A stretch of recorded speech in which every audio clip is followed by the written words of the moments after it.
Merci Monsieur le Président. Je partage l'idée selon laquelle l'État s'est largement désinvesti dans le temps sur ces voies ferrées qui maillaient l'ensemble du territoire. Et aujourd'hui, on mesure la difficulté de se retrouver sans ces moyens de transport en commun.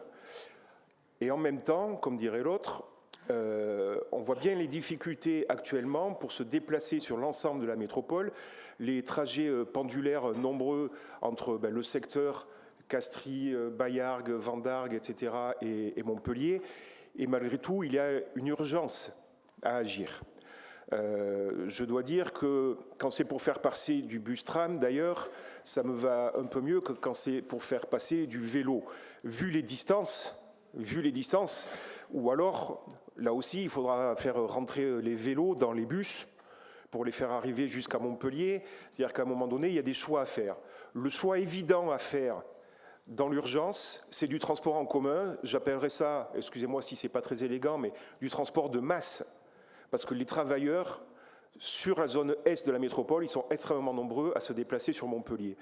Suite à ce long désengagement de l'État, il nous faut agir en développant effectivement le bus-tram et d'utiliser ces emprises de la SNCF. C'est effectivement la façon la plus rapide et la moins coûteuse d'agir. Espérons néanmoins que dans un futur que je souhaite le moins éloigné possible, nous pourrons retrouver une véritable activité ferroviaire, que ce soit du train, que ce soit du tram, pour desservir ces secteurs-là.